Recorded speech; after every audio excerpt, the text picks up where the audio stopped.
kita akan singkat waktu. Alhamdulillah tadi juga ada berkah dari Allah, hadiah dari Allah sebetulnya. Hadiah sebetulnya begitu Ustaz ya. Ya. Jadi malam ini kita mengangkat tema tentang anak-anak muda, termasuk saya sendiri sebagai milenial di malam berbahagia ini. Kami hadir ingin juga mendengar banyak hal. Bagaimana Ustaz kami bisa menjamin diri kami itu betul-betul memperhatikan hal yang paling dasar dalam sebuah semangat perjuangan dalam menjalani kehidupan. Saya rasa untuk menjadi manusia yang kuat fisik dan mental itu merupakan fundamental dalam kita menjalani kehidupan kita sehari-hari, sehingga berjalanlah sebuah tujuan kita itu dengan baik. Al-aqlus salim fi jismi salim. Itu mungkin kata guru saya dulu, bahwa hati yang bersih, hati yang sehat terletak pada tubuh yang sehat. Begitu Ustaz? Mungkin boleh dikoreksi Ustaz. Baik. Langsung saja mungkin kita akan langsung mempersilahkan Ustaz bagaimana kami malam ini sudah berkumpul rame-rame milenial ingin mendengar Ustaz bagaimana pentingnya menjaga dan menjadi milenial yang tangguh secara fisik dan mental, dampak besarnya bagaimana ke depannya. Kepada guru kita bersama kami persilahkan dengan segala hormat.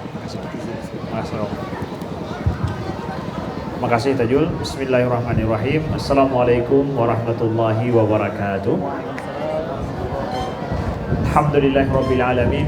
Allahumma salli wa sallim wa barik ala sayyidina Muhammadin wa ala alihi wa sahbihi wa sallim.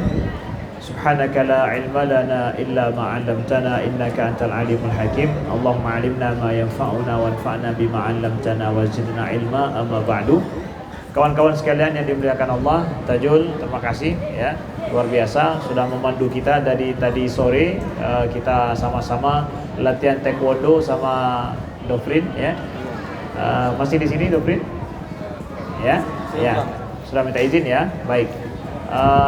Dan apa kabar semuanya kawan-kawan ya. Jangan jadikan malam hujan merusak malam minggu kita ya. Malam minggu kita akan terus tetap malam minggu, tenang aja. Malam Ahad ya. Masih ingat dulu lagu Hujan di Malam Minggu? Kalian belum lahir lagi, ada dulu namanya lagu terkenal dulu masa saya masih kecil. Terkenal karena sering diputar di radio. Dan dulu sering dengar radio. Kalau kalian kan sekarang udah sering lihat di HP.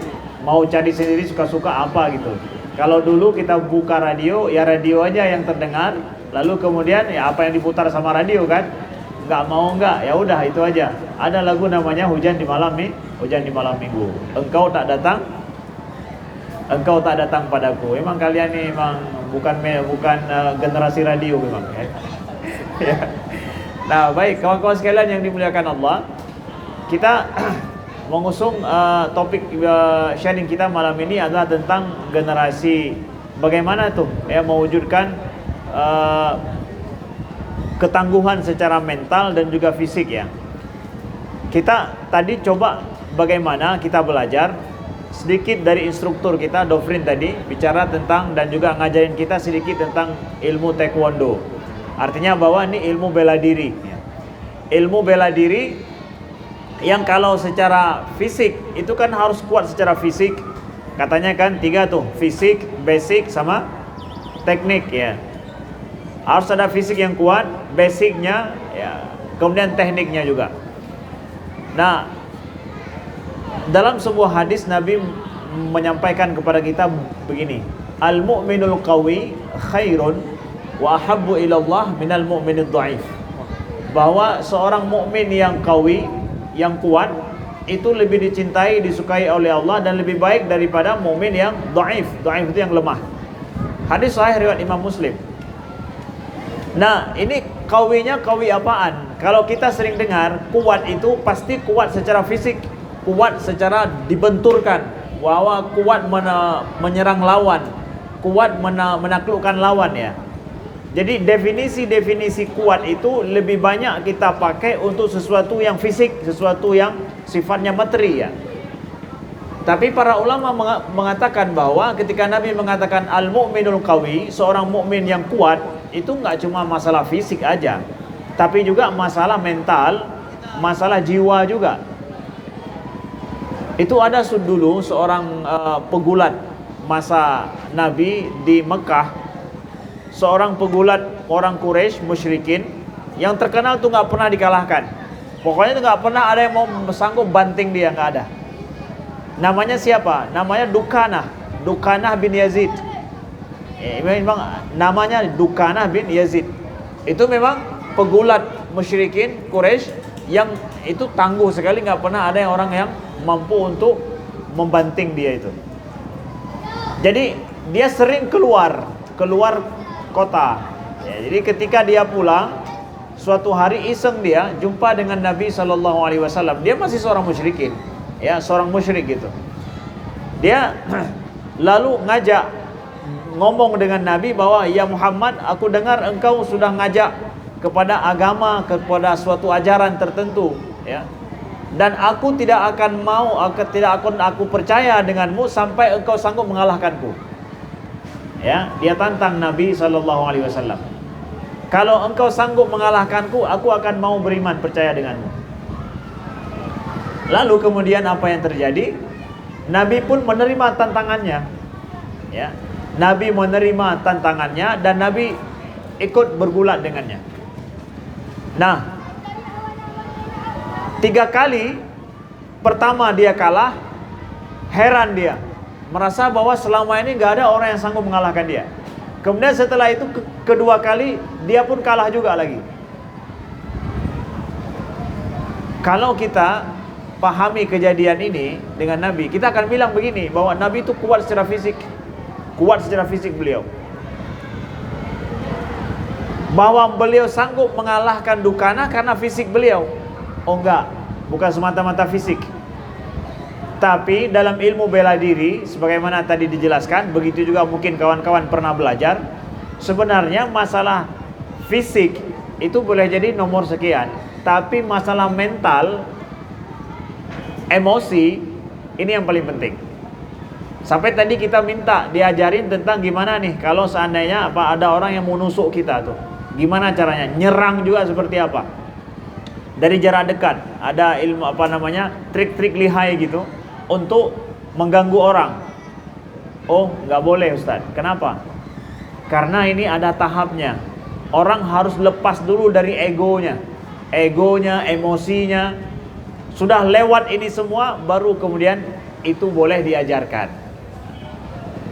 Dalam banyak ilmu bela diri memang bahwa emosi, amarah, ego itu harus diselesaikan dulu, baru kemudian dia akan mampu mengalahkan lawan. Maka cara trik paling mudah untuk mengalahkan lawan, buat dia marah, buat dia merasa tidak nyaman, merasa tidak tenang, ya udah, itu bisa dikalahkan. Main bola aja, kalau kita main bola di kampung, kalau ada satu orang yang lihai kali gitu, tackle dia, marah dia, udah selesai urusannya. Selesai urusan itu. Kalau susah dijaga dia, ya betul gitu. Betul, Betul ya. Pernah mungkin gitu ya. Pernah tackling juga. Pernah tackling ya.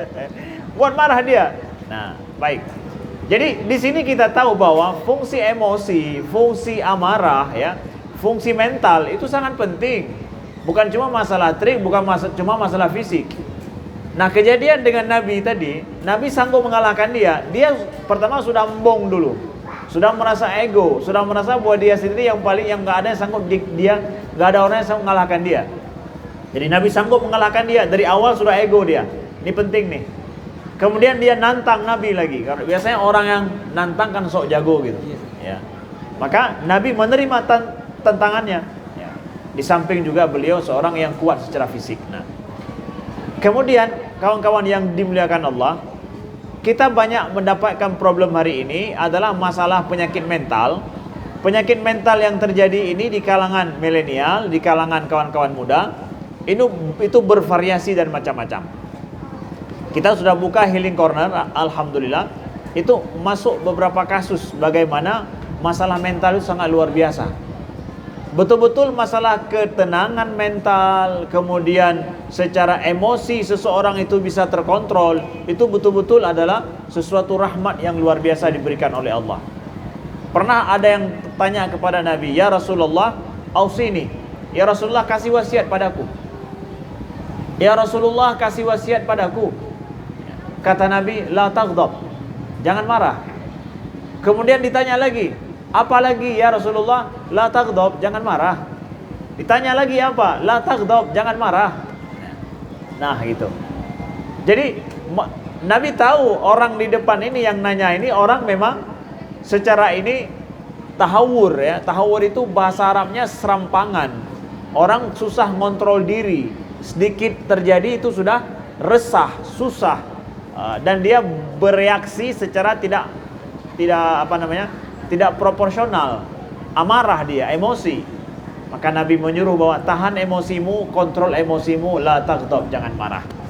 Nah, begitu juga dalam hadis yang lain Nabi katakan begini, yang ini kita dapatkan ya petunjuk daripada Nabi kita ya, untuk mewujudkan jiwa kita yang tenang. Kata Nabi, laisa syadidu bisur'ah, walakinna syadid man yamliku nafsahu indal ghadab. Orang yang kuat itu bukan bisur'ah. Sur'ah itu apa? Bukan sanggup ngebanting orang lain dalam pertarungan. Nah, bukan orang yang sanggup ngebanting orang lain dalam pertarungan, taklukkan sekali serang, selesai, ronde pertama selesai, enggak begitu. Tapi yang mampu mengontrol, man yamlik nafsahu indal ghadab, yang sanggup untuk mengontrol dirinya ketika dia marah emosi. Jadi di sini Nabi mengatakan apa? Sur'ah itu artinya bergulat, membanting, itu kan fisik ya. Jadi bukanlah orang hebat kuat itu dengan fisik itu, kata Nabi, bukan. Tapi apa juga?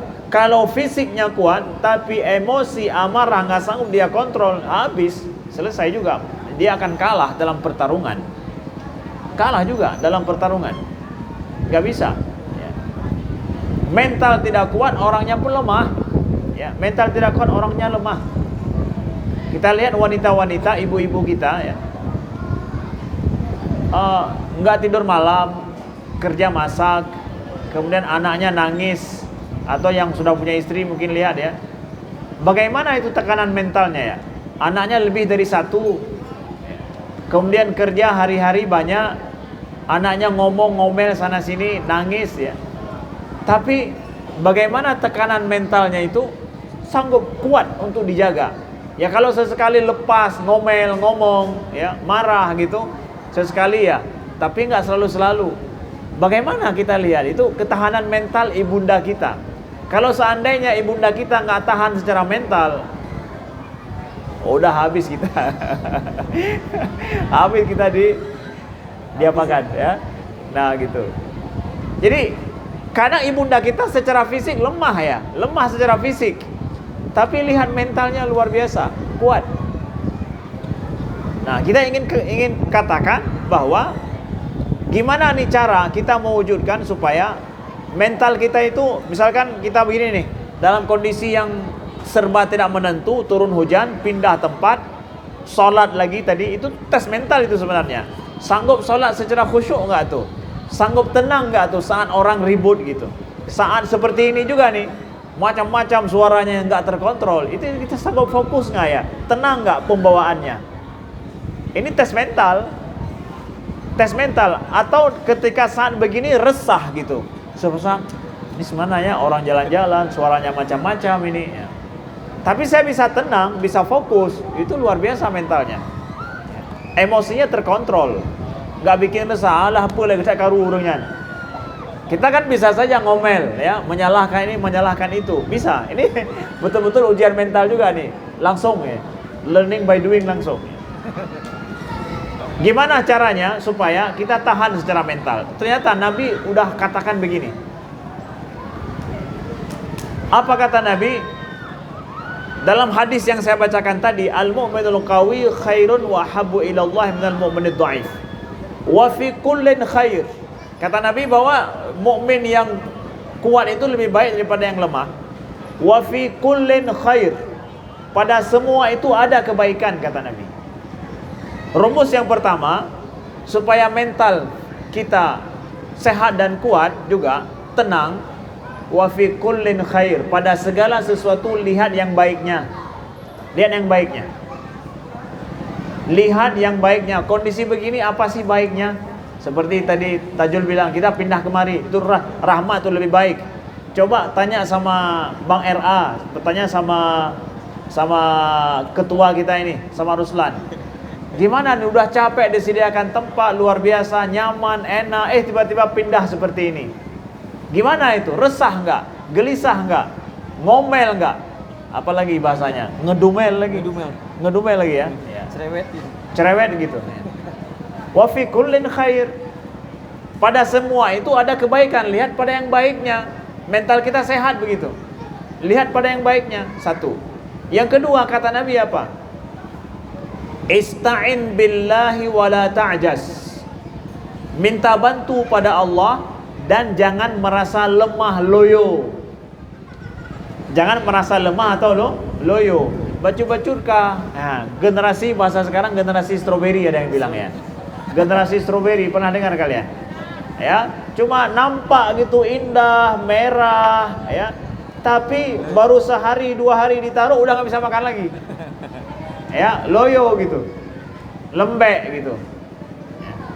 Ista'in billah wala ta'jaz. Jangan cepat merasa loyo, jangan cepat merasa malas, jangan cepat merasa nggak mau Hanya gara-gara mungkin kemauannya nggak langsung terwujud, tercapai, lalu merasa loyo, lemah. Jadi gimana supaya saya tidak demikian? Ista'in billah, minta bantu sama Allah. Emangnya kita nggak punya Tuhan? Mungkin saat ini belum tercapai apa yang kita mau. Ista'in billah wala ta'jas. Minta bantu sama Allah. Jangan merasa lemah. Nah, ini dia penting, jangan merasa lemah. Kemudian juga wa in asabaka syai'un fala taqulanna law anni fa'altu kadza lakana kadza. Kalau terjadi denganmu sesuatu, janganlah engkau mengatakan andai kata begini maka pasti akan begini, andai kata begini pasti begini. Kata Nabi. Ini membangun mental nih. Apabila terjadi denganmu sesuatu, terjadi sesuatu gitu ya. Jangan bilang andai kata lagi, jangan.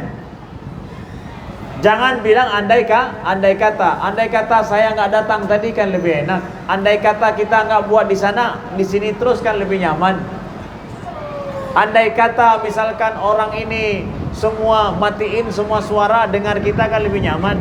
Andai kata kita buat di tempat yang nggak ada orang, lebih itu khusyuk, lebih enak ya. Dia hilang kebaikan saat ini yang ada itu nggak dia dapatkan. Jangan bilang andai kata Nabi. Tapi apa juga? Qadarallah wa ma syaa fa'al. Tapi bilang apa? Sudah ditakdirkan Allah dan yang diinginkan itu yang terjadi. Ya udah. Tadi kita dikejar sama hujan ya. Tiba-tiba datang hujan gitu.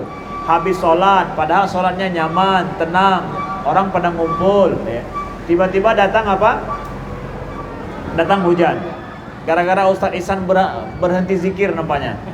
Zikir Ustadz Ihsan itu betul-betul mengusir hujan tadi. Begitu beliau berhenti langsung datang hujan ya. Padahal tanda-tandanya itu tadi sebenarnya tidak ada, sorry ya, nyaman sekali gitu. Kul, katakanlah, qadarallah wa ma syaa. Itu udah jadi takdir Allah. Yang udah terjadi, terjadilah, itu takdir Allah. Hal ini dalam hidup perlu kita terapkan. Bahwa apa yang udah terjadi sama kita, ya udah, itu takdir daripada Allah. Jangan lagi dipikir lau. Andai kata. Jangan pakai andai kata. Jangan pakai andai kata. Apa kata Nabi? Fa inna lau taftah abwab lisyayatin. Sesungguhnya lau itu membuka pintu setan gitu. Sering berandai-andai membuka pintu setan. Kawan-kawan yang belum selesai kuliah misalkan nih, belum selesai skripsi, ada masalah dulu, andai kata saya ini pasti skripsi saya sudah selesai. Ini gara-gara dia dulu nih, gara-gara dia yang mendekati diriku ya, gara-gara dia, sekarang dia yang mulai, dia pula yang mengakhiri gitu ya. Andai kata, jangan lagi berandai-andai ya. Tapi apa yang terbaik hari ini, lakukan hari ini, jangan berandai-andai. Karena itu akan membuka pintu setan, membuat kita resah, membuat kita lemah. Seakan-akan nggak ada kesempatan lagi bagi kita. Kawan-kawan, Ini hadis Nabi riwayat Imam Muslim. Satu hadis secara lengkap mengajarkan bagaimana kekuatan mental kita. Yang bahwa kekuatan fisik tadi kata Nabi nggak diukur semata dengan fisik, tapi diukur dengan mental, dengan kekuatan emosi kita. Nah, bagaimana itu terhubung semuanya? Sesungguhnya ya ayyuhan nafsul mutmainnah irji'i ila rabbiki radiyatan mardiyah. Mau dapat jiwa yang tenang, mau dapat mental kita yang tenang, mau dapat emosi kita yang terkontrol, irji'i, wahai jiwa yang tenang, kembali kepada Tuhanmu. Kita harus terhubung hidup kita hari-hari dengan Allah, dengan Tuhan, supaya kita merasa tenang, merasa nyaman. Nggak bisa tidak. Kalian akan mendapatkan kondisi hari-hari, kondisi keluarga mungkin, kondisi tetangga, kondisi kawan, itu kondisi yang bermacam-macam. Harus cerdas secara mental. Selanjutnya yang terakhir adalah jangan biarkan orang lain kasih definisi tentang kita. Ya, ini penting juga. Kita sering dapat bully, tempat orang mengatakan kepada kita sesuatu yang enggak menyenangkan. Jangan kalian mengiyakan orang mendefinisikan diri kalian, tapi buat definisi kalian sendiri. Banyak kawan kita kadang membuat kita enggak pede gitu. Gara-gara apa? Kita mendengarkan sesuatu yang enggak nyaman dari kawan-kawan kita. Mereka mengatakan tentang kita. Itu secara tidak langsung orang lain mendefinisikan kita. Sering-sering kita dengar tentang dia, maka akhirnya kita terpikir, saya begitu ya? Gak boleh begitu. Saya nggak kenal dekat dengan Tajul, tapi saya tanya sama orang-orang ini, kata orang ini Tajul ini gini. Itu definisi orang itu tentang Tajul. Tapi saya nggak boleh percaya definisi orang itu langsung tentang dia, sampai saya dapat ekspresi dia, kawan dekat dengan dia, kemudian hari-hari pengalaman seperti apa. Itulah dia sebenarnya. Kita juga begitu. Orang lain mungkin kasih definisi tentang kita, hal yang gak menyenangkan. Tapi saya punya definisi saya sendiri loh. Yang kalian bisa lihat dari apa? Dari kegiatan saya, dari kawan-kawan saya, atau mungkin daripada aktivitas saya hari-hari, atau dari kemampuan yang saya miliki. It is me. Inilah saya. Ya, inilah saya sebenarnya. Jangan mudah kasih orang lain mendefinisikan tentang diri kita, dan jangan terima orang lain mudah mendefinisikan diri kita, apalagi yang tidak nyaman. Kalian bisa mendefinisikan diri kalian sendiri dengan cara yang lebih baik, dengan cara yang lebih kalian sukai, kalian ridhoi. Ini loh saya gitu.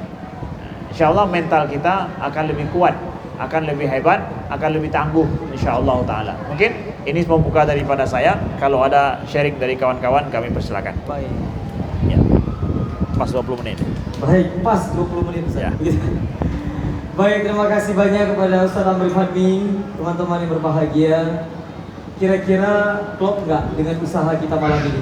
Tadi udah disuruh sama panitia, geser semua, geser, harus kita geser. Ya. Ternyata malam ini kita betul-betul perasaan ini harus menempatkan segala hal itu pada husnuzon, agar tidak hanya fisik.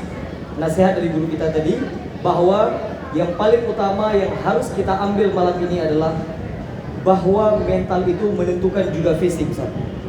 Ya. Tidak melulu kita membahas bahwa fisik yang kawi, fisik yang kawi terus-terusan. Tapi seandainya kita memiliki mental yang tangguh, apapun yang berkenaan dengan kekurangan fisik kita, ini yang akan menyempurnakan fisik kita. Sekali lagi, tadi mungkin guru kita ingin menyampaikan juga bahwa malam ini teman-teman semuanya, kita kan kayaknya ada godaan ya di samping.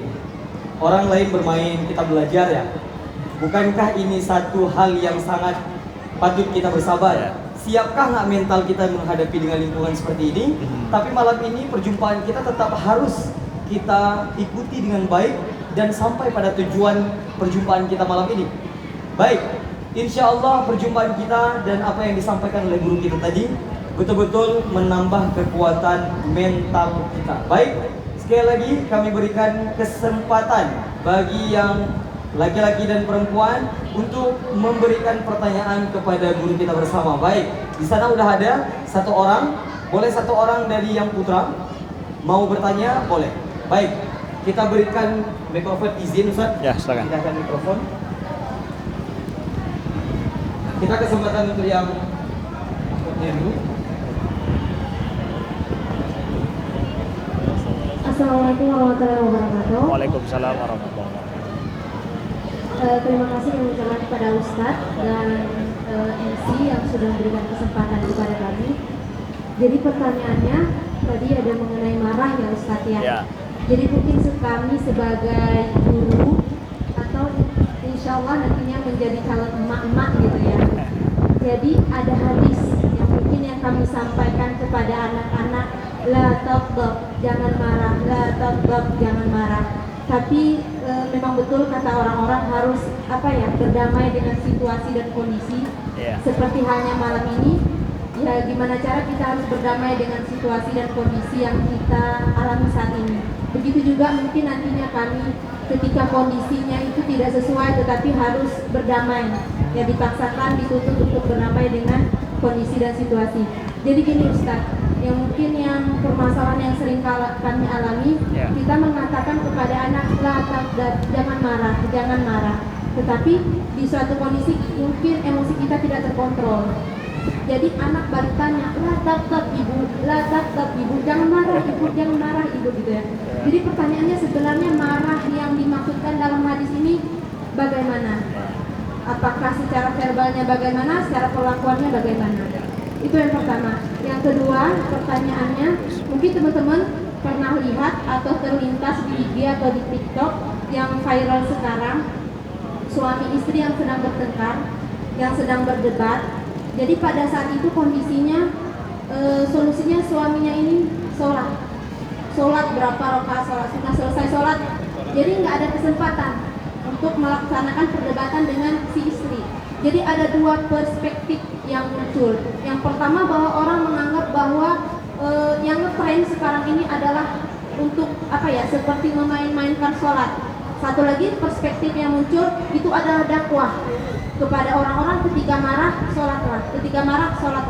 Nah ini bagaimana tanggapan Ustaz? Terima kasih. Assalamualaikum warahmatullahi wabarakatuh. Waalaikumsalam warahmatullahi wabarakatuh. Bagus.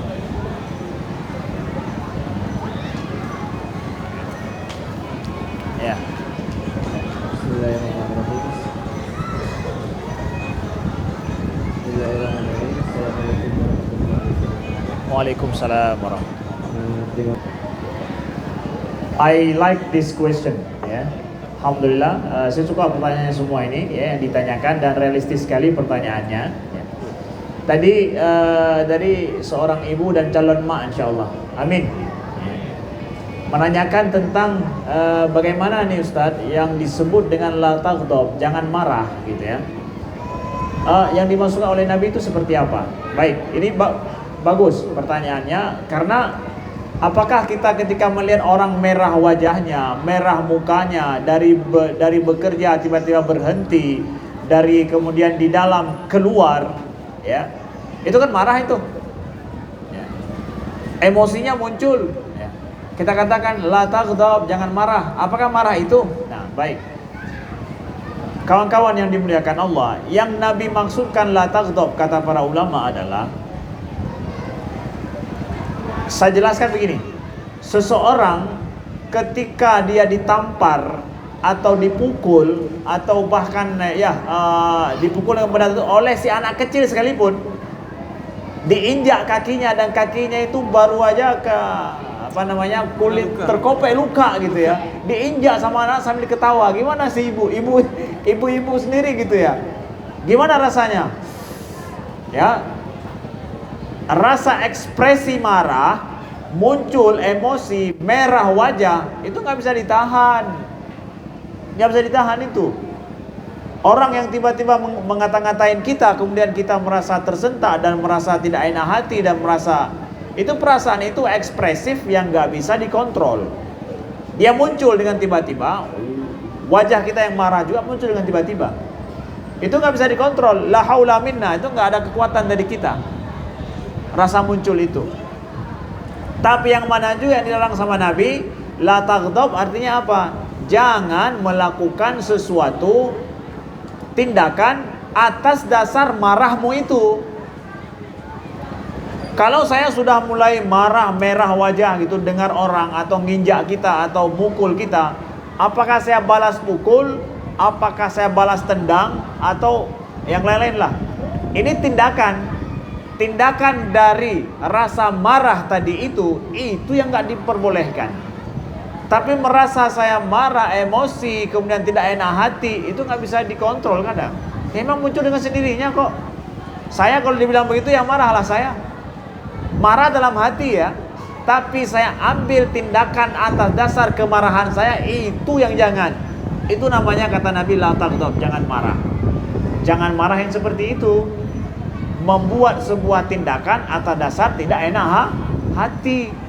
Membuat sebuah keputusan atas dasar sedang emosi, kan nggak boleh itu. Ini yang tidak boleh.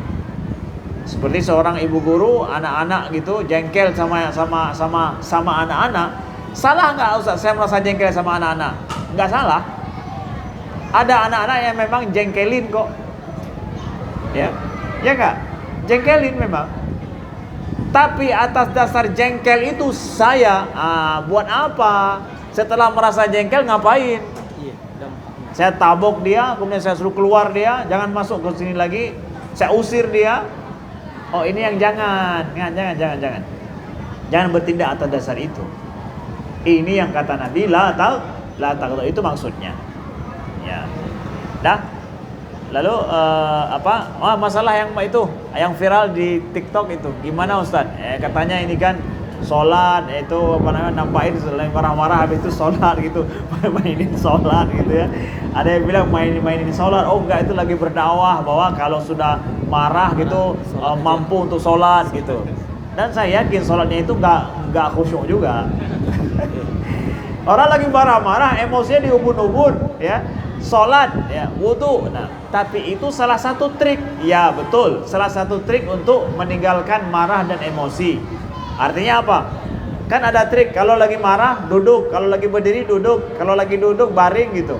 Kalau misalkan itu ambil air wudu, karena air wudu itu bisa mendinginkan badan, menetralkan kondisi. Nah, bahkan setelah itu kalau sanggup malah sholat gitu.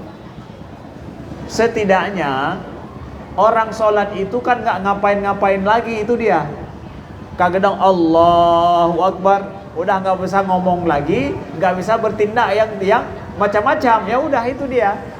Paling kurang itu kan makna daripada sholat ketika marah. Bahkan orang kan kalau ketika marah nggak bisa khusyuk dia. Tapi kenapa sholat? Ya sholat demi dia nggak ngomelin suaminya, istrinya lebih, sehingga bikin sakit hati istri.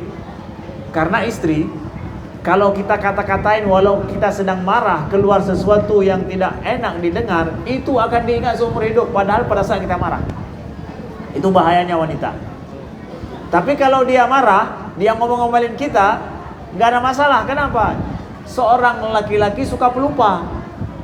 Jadi urina ngeberah ke bayang galak, kekeun laju, uragam kedengar, lenyap tengok dua uragam mana ke depan. Tapi kalau wanita ini ya, udah punya istri? Belum ya? Belum, dia masih jomblo nih. Ya. Oi, jomblo soleh nih ya. Nah, tapi kalau wanita, kalau kita ngomong macam-macam, walaupun dalam kondisi marah, wanita nggak bisa membedakan mana kita marah, mana kita lagi tenang, mana lagi bercanda atau lagi marah, nggak bisa. Kita bercanda salah kata, itu diingat juga ya. Kita marah salah kita ucapkan, itu diingat juga. Allah. Bertahun-tahun masih diingat juga, besok diulangi lagi, kan dulu pernah bilang begini, ya Allah, kita aja yang bilang udah lupa, apalagi lagi marah ya. Nah gitu, maka hati-hati. Maka kalau ada suami yang ketika misalkan dia marah begitu, dia mau sholat ya, nggak buat tindakan apa-apa, tapi ya walaupun sholat pura-pura ya nggak apa-apalah ya. Menahan mulutnya, ya menahan tindakannya, udah nggak ngomong apa-apa lagi gitu. Jadi bersyukur. Nah, jadi kalau ada suami begitu, nanti si istri langsung ikut di belakang gitu. Allahu Akbar, Allahu Akbar. Jadi makmum terus. Nah, pasti kelar semuanya, itu selesai semuanya ya. Jadi ya, itu nggak ada masalah ya, dan salah satu hal yang baik, positif, bisa ditiru gitu, siapa yang marah ya gitu. Nah, yang terakhir itu apa? Nah, oh ya, tadi masalah misi hidup ya. Iya, visi hidup yang berubah-ubah itu bagaimana mental Iya. yang semestinya dijaga, Ustaz. Ya, gimana tuh Ustaz menyelaraskan antara misi hidup kita dengan ketahanan mental kita ya. Kawan-kawan yang dimuliakan Allah, apa sih misi hidup kita ini? Kalau kita sepakat semuanya ya, misi hidup kita apa? Kalau kita ajak semua orang di Belang Padang ini, kita ajak untuk kasih tahu apa misi hidup kita semua. Kira-kira satu kata yang sama semua mereka jawab apa? Hah? Beribadah? Enggak semua. Hah? Masuk surga? Enggak langsung juga dia bilang. Ya. Masuk surga kalau dia percaya kepada akhirat. Ya. Mau kaya? Ya. Apakah cari kaya semua nih? Kaya ngapain? Supaya apa? Bahagia. Masuk surga? Bahagia. Bahagia. Kalau kita bilang apakah semua yang di Belang Padang ini mau bahagia? Mau. Dengan jujur mereka bilang iya saya mau. Tapi kalian semua yang di Belang Padang mau beribadah? Pasti mereka akan diam dulu kan? Ya, karena nggak enak bilang iya mau, ya, walaupun nggak. Tapi kalau bilang bahagia, gimana? Sepakat semua tuh. Mau siapapun kita sepakat tuh mau jadi bahagia, mau bahagia. Lalu gimana nih? Kalau kita bilang bahwa misi hidup kita itu mau dapat bahagia. Jadi gimana kita menyelaraskan antara misi hidup mendapat kebahagiaan dengan apa? Dengan mentalitas kita ini. Salah satu rumusannya supaya misi hidup kita dengan misi hidup kita itu selaras dengan mentalitas kita adalah jangan pasang makna kebahagiaan yang kita buat sendiri terlalu tinggi. Kalau kita bilang kebahagiaan, semua kita tanya bahagia itu apa sih, masing-masing akan bilang sendiri-sendiri. Itu nggak ada sepakat juga setelah itu, nggak sepakat dari sisi apa bahagiamu gitu. Tapi kalau bilang bahagia semua sepakat. Tapi kalau bahagiamu apa, nggak akan pernah sama, beda. Setiap kita punya standar bahagia masing-masing, ya. Maka supaya mental terjaga, jangan pasang apa? Pasang definisi kebahagiaan. Tingkatan kebahagiaan terlalu tinggi. Saya bahagia kalau punya iPhone yang nomor berapa? 14 Pro. 14. Waduh, tinggi sekali gitu. Ya. Saya akan bahagia kalau sempat keliling dunia. Oh, waduh, tinggi sekali. Selama belum bisa keliling dunia, mentalnya itu pasti rusak tuh. Ya. Susah gitu. Saya bahagia kalau seandainya dapat bonus. Dapat jodoh gitu. Dapat jodoh tahun 2023 gitu. Nggak dapat juga, lewat, udah merana terus gitu. Ya. Jangan terlalu tinggi pasang daripada rumusan bahagianya itu terlalu berat dan tinggi, jangan. Maka carilah rumusan kebahagiaan pada sesuatu yang sederhana. Kalau sepakat bahwa misi hidup kita untuk bahagia. Ini kita katakan untuk semua orang ya. Bukan cuma orang muslim aja ya, siapa aja. Orang mau apa istilahnya, orang taat nggak taat gitu, sama semua sepakat kita untuk jaga mental itu. Jangan pasang rumusan bahagia terlalu tinggi. Bukankah ngumpul sama kawan, sempat tertawa sama kawan, bahagia nggak? Bahagia. Bahagia nggak? Malam ini kita merasakan bagaimana sejuk, merasakan bagaimana nyaman ya? Kenyamanan. Nyaman ya. Tapi makin lama makin nggak akan nyaman terus nih. Ya. Bagaimana ngumpul sama kawan, kemudian sempat kita makan pagi yang enak gitu, bangun pagi nyaman, gak ada kurang sedikit pun dari tubuh kita, bahagia nggak itu ya? Bahagia. Boleh kita katakan bahagia nggak? Boleh. Boleh kita katakan bahagia. Kita makan mie Aceh, satu bungkus mie Aceh kita makan, terasa kenyang, lezat, senang nggak? Senang. Katakan itu bahagia. Saya bahagia kok dapat mie Aceh satu ini. Nah, makanya sabda Nabi SAW, man asbaha aminan fi sirbihi wa mu'afan fi badanihi wa indahu qutu yaumi faqad huizat lahu dunya bihadzafiriha. Nah, ini dia. Keluar pula hadisnya, ternyata ada hadisnya. Apa kata Nabi? Siapa yang di pagi hari bangun tidur aminan fi sirbihi, dia nyaman dan tenang di tempat tinggalnya, walaupun kos, enggak ada masalah. Walaupun tempat sewa rumah enggak masalah. Tapi pagi hari dia bangun tempatnya aman, Nyaman. nyaman dan aman gitu.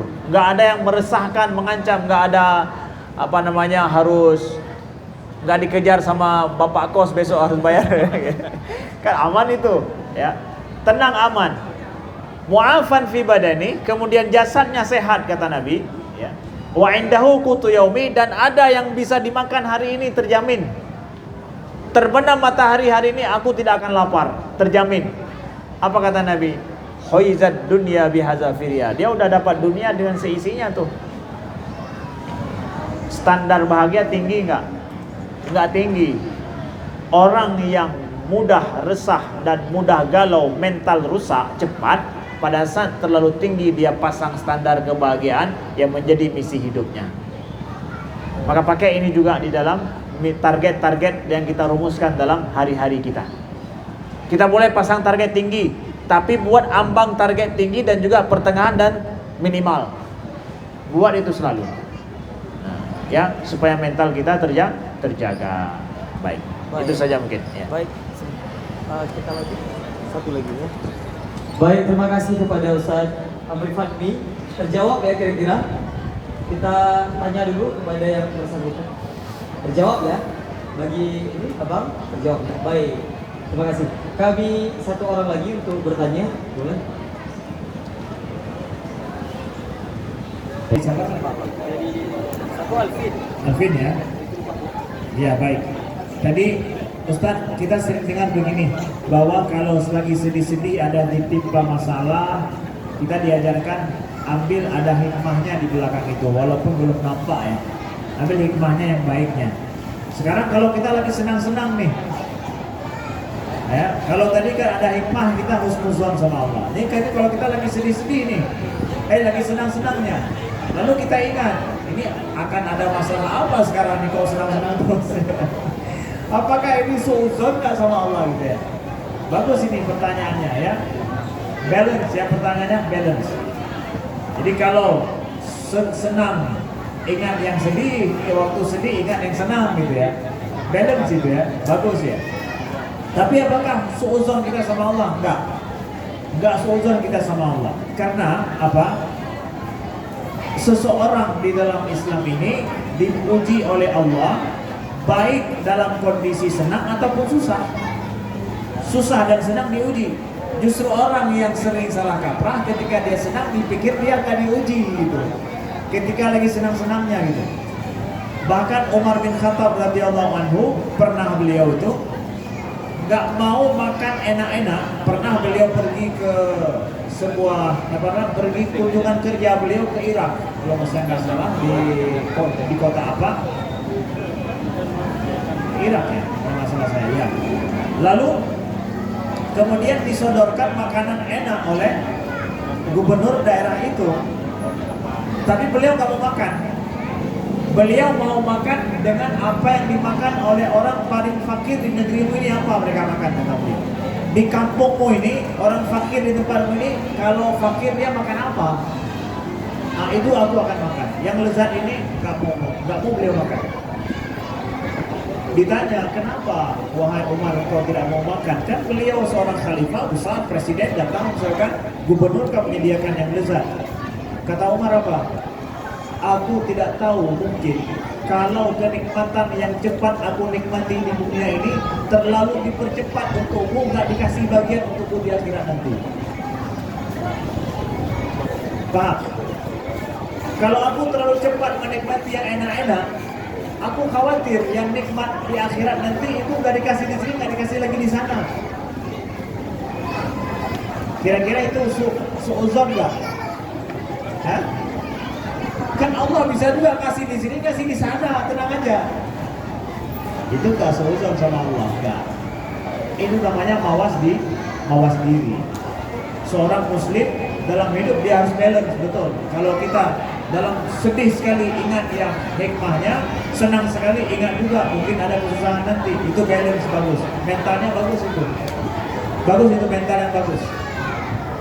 Ya, mental yang bagus, dan begitulah mental seorang pemimpin. Baik, yang terakhir tadi adalah tentang terpa kesulitan, kesusahan secara mental, gimana Ustaz saya mampu untuk menyelesaikannya sendiri ya? Gimana saya mampu itu untuk saya sendiri itu untuk menyelesaikannya? Apa yang harus saya lakukan? Baik, bagus.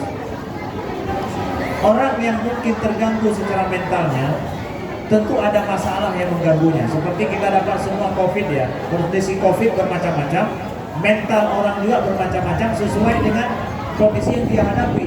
Ada yang bisnisnya ambruk total, ada yang keluarganya, seperti kami juga keluarga, kemudian macam-macam. Mental kita juga macam-macam. Gimana cara nih saya mampu memanage diri saya dalam kondisi mental yang seperti itu? Kita tahu bahwa kondisi mental yang tidak sehat kan penyakit bagi kita. Dan penyakit itu ada orang yang mampu dia untuk recovery dengan dari dalam sendiri, ada yang memang harus dikasih obat. Ya, seperti laptop kita gitu, kalau kena diserang virus bisa recovery sendiri. Bisa juga dia nggak bisa, harus dibawa ke teknisi, dia harus diapakan ulang gitu. Nah, dari sini ada tingkat tertentu mental kita mampu untuk recovery sendiri. Dengan cara apa? Seperti tadi kita katakan, kata Nabi, wa fi kullin khair, pada segala sesuatu lihat ada yang baiknya. Ista'in billahi wa la ta'jas, dan minta bantu sama Allah, jangan merasa cepat lemah loyo. Hanya sedikit diterpa kesulitan, kesusahan udah loyo langsung. Ya. Macam ayam potong gitu. Sedikit angin kencang begini langsung dia jatuh dia, apalagi kena halilintar langsung mati dia. Ya, dengar suara suara halilintar itu langsung mati dia. Ya. Begitu lemahnya. Ya. Kalau hari ini ada stroberi katanya strawberry, kalau saya malah menamakannya dengan ayam potong, generasi ayam potong. Ya. Nampaknya besar dia, tapi isi dalamnya penyakit gitu kan? Ayam potong itu besar itu, jadi isi dalamnya itu penyakit dia, dan dia tidak kuat gitu menahan dalam setiap tantangan gitu. Wala ta'jal, ista'in billah. Gimana? Ista'in billah. Kalau gitu kita bantu sama Allah. Kalau udah minta bantu sama Allah berarti cari obat. Dalam kita itu harus diisi dengan iman kepada Allah. Ista'in billah. Lalu kemudian jangan berandai-andai. Supaya kita mampu recovery sendiri, Nabi ajarkan setelah minta bantu sama Allah, jangan berandai-andai. Lau fa'altu kadza lakana kadza. Kalau saya buat begini pasti akan begini nih. Kalau saya dulu enggak kemari maka saya enggak akan kena ini. Jangan, kata Nabi, jangan berandai-andai itu. Jangan. Supaya kita siap recovery. Tapi apa juga? Qadarullah wa ma syaa fa'al. Apa yang ditakdirkan oleh Allah, dah itulah yang terjadi. Kita kuat secara mental itu. Begitu ya. Jadi itu yang saya sampaikan itu adalah self recovery mungkin ya, yang diajarkan oleh Nabi melalui hadisnya pada diri seorang mukmin. Disitulah kata Nabi, al-mu'minul qawi, seorang mukmin yang qawi, yang kuat, itu lebih baik, lebih disukai Allah. Gimana caranya? Satu tadi lihat yang baiknya, apa yang baik ya. Kemudian jangan merasa mudah lemah loyo, tapi ista'in billah dalam setiap permasalahan. Kalau sesuatu juga menimpa terjadi di luar dugaan, jangan bilang kalau, tapi apa juga sudah begitu takdir daripada Allah. Mungkin mudah-mudahan berguna dan bermanfaat ya pada kawan-kawan semua. Kita tutup ya, yang kita berdoa alhamdulillah rabbil alamin hamdan yuwaffi ni'amahu wa yukafi'u mazidah.